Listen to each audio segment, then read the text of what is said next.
Olá, meu dileto aluno de Química do primeiro ano do ensino médio, ou você que é do terceiro que está fazendo aí o seu estudo de revisão. Nós estamos aqui para começarmos um novo tema. Agora vamos estudar radioatividade. Esse tema está relacionado a muitos assuntos interessantes do nosso cotidiano que a gente ouve falar. Às vezes a gente compreende, às vezes não compreende.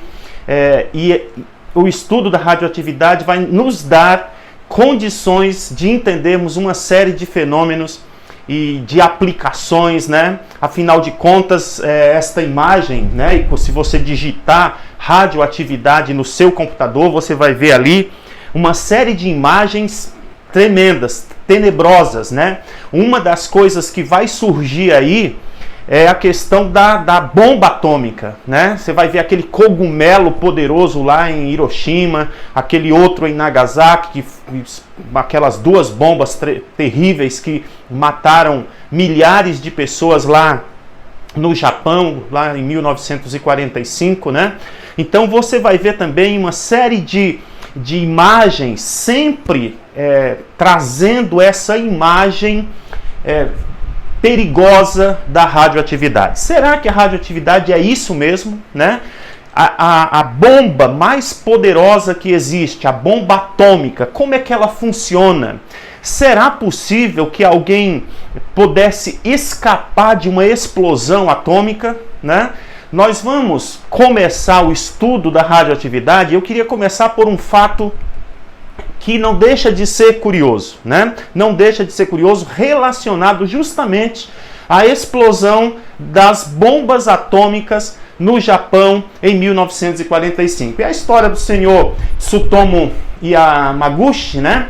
Ele é um senhorzinho que nasceu em 1916, fez carreira, se formou, e aí ele era um engenheiro naval, né, trabalhando numa empresa famosa, até hoje muito famosa, a Mitsubishi, e ele tinha ido em 1945 a serviço para a cidade de Hiroshima, né, lá no Japão. Ele estava lá trabalhando, e no dia 6 de agosto de 1945, às 8 horas da manhã, ele estava então, já havia comprado ali a passagem de trem.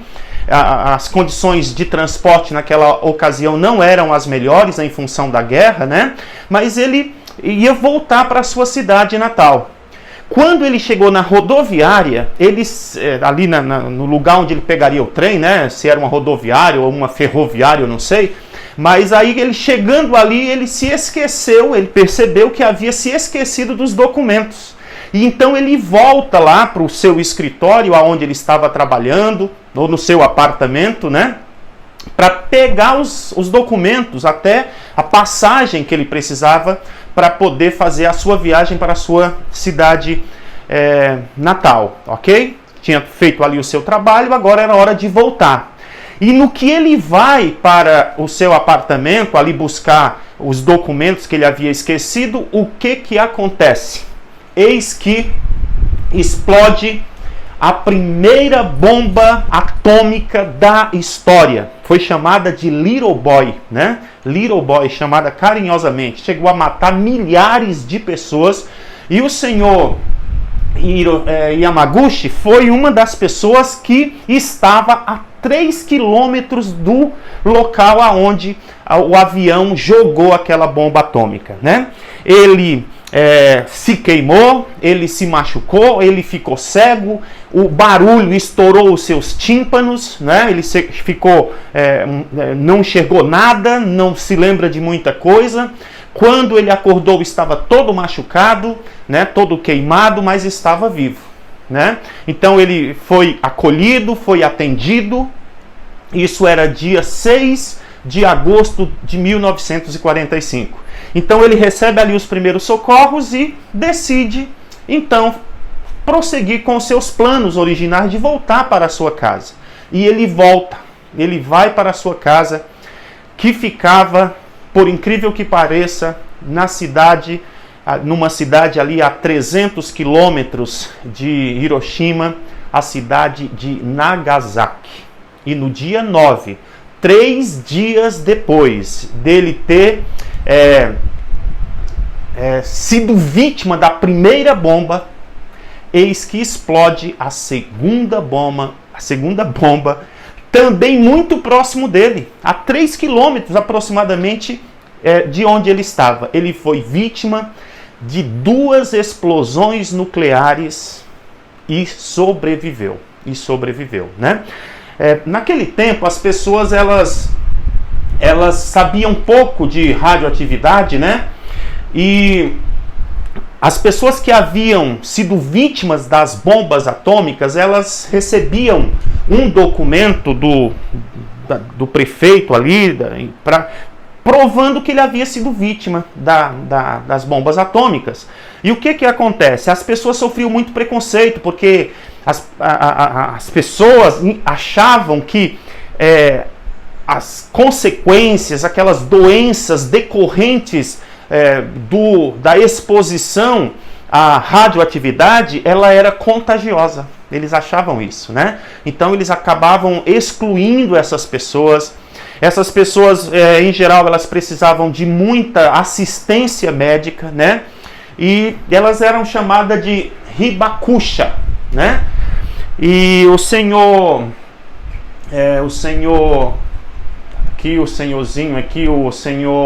Yamaguchi, né? O senhor Yamaguchi, ele não tinha nem feito questão de receber esse título. No entanto, em 2009 foi constatado que ele tinha um câncer, né? Um câncer no estômago. E aí ele iria precisar de assistência médica, e então ele foi atrás de comprovar que ele havia sido vítima de bombas atômicas. Não só de uma, mas das 2 bombas atômicas. Então ele recebe esse título também, né? Isso dava a ele condição de ser assistido pelo Estado, né? Bom, ele acabou morrendo um ano depois, em 2010, como vítima do câncer. Então você vê aí uma história curiosa de alguém, né? Eu não sei se tem sorte ou se tem azar. Com certeza ele teve mais sorte, porque não é fácil você sobreviver a 2 explosões nucleares. A gente começou esse assunto por essa temática, a questão da bomba atômica, porque é uma coisa que a gente espera que o nosso planeta nunca mais vivencie. Existem bombas muitas vezes mais poderosas do que aquelas bombas utilizadas, foram as primeiras, né? Depois disso, a tecnologia nuclear evoluiu muito e hoje você tem bomba capaz de fazer um estrago muitas vezes maior do que aquele que aquelas bombas fizeram lá no Japão, tá certo? A questão é, de onde vem tanta energia para fazer um estrago tão grande como o provocado pelas bombas atômicas, né? De onde vem tanta energia? O que acontece? Aonde essa energia está? O que se faz para que essa energia seja liberada? Então, este, entre outros, serão assuntos que nós discutiremos nesse tema da radioatividade. Veja que uma das coisas que nós vamos estudar também é a aplicação boa da radioatividade, né? Grande parte da energia elétrica do planeta é nuclear, né? Uma das formas de energia mais seguras que existem. Embora tenha acontecido alguns acidentes no planeta, né, relacionados a usinas de produção de energia, mas ainda assim a energia nuclear é uma energia segura e limpa. Uma energia segura e limpa. Existem também os medicamentos utilizados para o diagnóstico e o tratamento de algumas enfermidades, entre elas o câncer. Então a gente vai entender como estas coisas acontecem, né? Qual o princípio por trás da utilização de um radiofármaco, de um medicamento utilizado como remédio, tá certo? Vamos então começar aqui com um conceito preliminar de radioatividade. O que é radioatividade? Radioatividade é um fenômeno natural. Pode ser também artificial, né? Pode ser também artificial. Hoje existem reatores nucleares, né? Que tem como objetivo produzir elementos radioativos, né? Inclusive para produzir radiofármacos, né? Então, é um fenômeno, radioatividade é um fenômeno natural ou artificial que alguns átomos apresentam, né? Que eles, então, têm a capacidade de emitirem radiações, tá certo? Nós vamos estudar mais a fundo essas questões todas, tá bom? Então é uma atividade natural ou artificial que alguns elementos têm de emitir radiações. Então a gente vai ver por que eles emitem, o que torna um átomo radioativo, o que acontece com o átomo quando ele emite radiação, tá certo? Por que ele emite, para que ele emite, tá certo? E o que a gente pode fazer, né?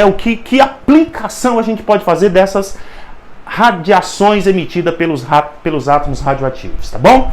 Vamos aqui brevemente fazer um histórico para a gente descobrir para a gente entender como que foi descoberto esse fenômeno. É um fenômeno natural? Como ele foi descoberto, né? Então a gente vai retornar ao final do século XIX, né? Final do século XIX, e nós vamos encontrar um cientista, um físico. O nome não é assim muito fácil de ser pronunciado, e eu peço desculpa pela pronúncia se não estiver muito próximo da verdadeira, né? Então esse cientista, Roentgen, ele fazia testes com os tubos de raios catódicos. O que eram os tubos de raios catódicos? Nós verificamos brevemente que esses tubos foram utilizados por J.J. Thomson, né, para testando esses raios catódicos, ele acabou descobrindo os elétrons, né? Então, o que eram raios catódicos? Na verdade, o que era um tubo de raios catódicos, também chamados de ampolas de Crookes, né? Nada mais era do que um vidro, né? Uma ampola de vidro, que essa ampola dava condição de você tirar de dentro dela o ar, né? Deixar uma situação ali dentro de quase vácuo absoluto, né? E entre as extremidades você aplicava uma diferença de potencial bem elevada, né? Quando eles tiravam o gás daqui de dentro e ligavam os eletrodos, eles percebiam então que do cátodo em direção ao ânodo era disparado um feixe luminoso, que na verdade Thomson descobriu se tratar de um feixe de elétrons, mas eles não sabiam, eles estavam investigando isso nessa ocasião, tá certo? A gente vê que Thomson, nessa época, também estava fazendo testes com os tubos de raios catódicos, porque eles queriam saber qual era a natureza desses raios, que raios de raios eram estes, né? Eles queriam saber quais eram as propriedades, do que esses raios eram feitos, né? Que efeito ele poderia causar na matéria, tá certo? Eles estavam então investigando a natureza desses raios catódicos aqui, tá certo? Antes de prosseguirmos, mais dois conceitozinhos interessantes aqui, que é o conceito de fluorescência, aqui são lâmpadas fluorescentes. O que é uma substância fluorescente? É uma substância que recebe energia, essa energia excita os elétrons dessa substância, os elétrons excitados pela energia que recebem, quando voltam para as camadas de origem, liberam luz, né? Liberam luz. Então, as lâmpadas fluorescentes são lâmpadas que têm dentro delas, são tubos, né? Que têm dentro delas substâncias fluorescentes. Então, essas substâncias recebem energia quando você liga o interruptor, tá certo? Essas substâncias têm seus elétrons excitados. Esses elétrons excitados voltam para as camadas originais e liberam luz, que é a luz que é o propósito das lâmpadas fluorescentes. Só que qual é o conceito aqui? Quando eu desligo o interruptor, para de brilhar, ok? Para de brilhar. Agora aqui eu tenho um relógio, né, um mostrador de um relógio, que tem os seus ponteirozinhos pintado com uma tinta de rádio, né? Uma substância fluorescente. Fosforescente. Fluorescente é a lâmpada, fluorescente, né? Aqui é uma substância fosforescente. A substância fosforescente recebe energia, os seus elétrons se excitam, né? Mudam para camadas mais externas, mas demoram mais para voltar. Ou seja, mesmo depois que você desliga a fonte de energia, né? A substância continua por algum tempo brilhando, né? Continua por algum tempo luminescente. Então, qual a diferença entre fluorescência e fosforescência? Ambos são fenômenos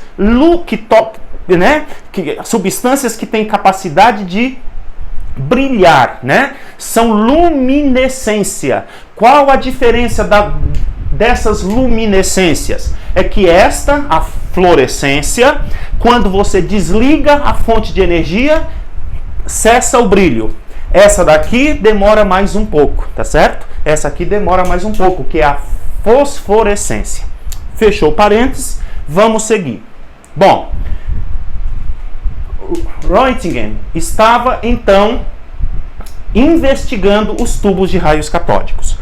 Uma das atividades que estava sendo investigada era justamente a capacidade que os raios catódicos tinham de deixar algumas substâncias fosforescentes. Quando você ligava a ampola de Crookes, o que acontece? Que os raios batiam, né, naquelas substâncias que eles revestiam. Essas substâncias passavam a brilhar, uma luz verde bonita, né? Elas se tornavam fosforescentes. E Roentgen estava justamente investigando essa fosforescência, ok? O que acontece? Ele pediu para colocar aqui, porque o que acontece? Ele queria saber se estes raios que saíam daqui que saíam aqui do cátodo, por isso eram chamados de raios catódicos, que saíam daqui do cátodo e vinham aqui em direção ao anodo ou ânodo.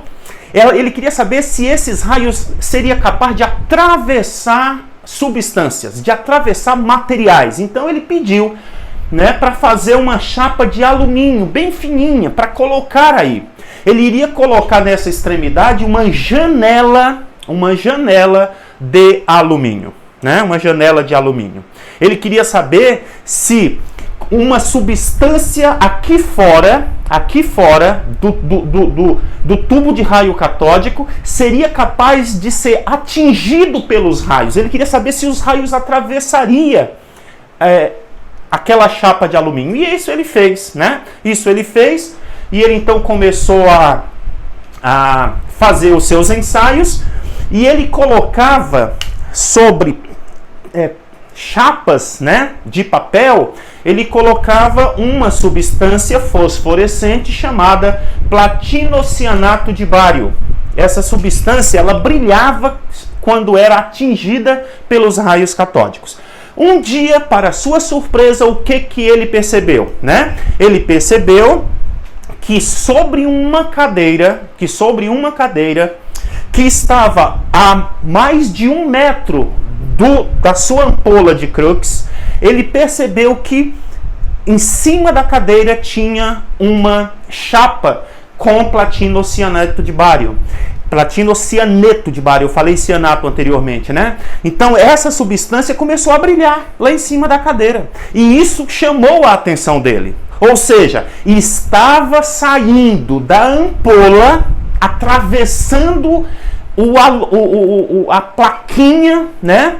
Estava passando através da placa de metal, por aquela janela metálica que ele tinha colocado aqui, estava saindo um raio, e este raio estava atingindo a substância, né, fora da ampola de Crookes, tá certo?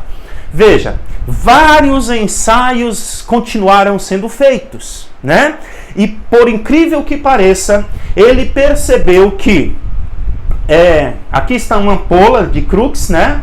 Então o cátodo, o ânodo, aí ele liga, né? Liga ali o interruptor, e aí o que acontece? Colocando a sua mão aqui sobre a tela, o que acontecia? Ele percebeu que ficou a marca dos seus ossos na chapa. Ele tinha descoberto aí uma coisa incrível, né? Que foi justamente os raios X. Por que ele chamou de raio-x? Porque eram raios que ele não sabia do que se tratava. Eram raios desconhecidos. Eles já não sabiam direito o que estava acontecendo dentro da ampola. Agora saiu da ampola outro tipo de raio que atingiu a substância fora. E mais do que isso, era capaz de imprimir em chapas a fotografia dos seus ossos, né? E aí vários ensaios foram feitos e se tornou uma técnica muito útil, né, na medicina. Por isso ele foi considerado o pai da radiologia, tá certo? Muito bem. Roentgen, ele observou, portanto, o seguinte, né, que os raios-x tornavam fluorescentes ou até fosforescentes certos materiais. Então, aqueles raios que ele denominou de raio-x tornava fosforescente alguns materiais, ou seja, quando incidia sobre algumas substâncias, elas começavam a brilhar, ok? Então, meu amigo, na próxima aula a gente vai continuar investigando esses raios. Vai entrar nesse contexto um outro cientista, Henri Poincaré. É um francês, e nós vamos ver qual foi a sua contribuição para o desenvolvimento dessa história da radioatividade. Até a próxima, grande abraço.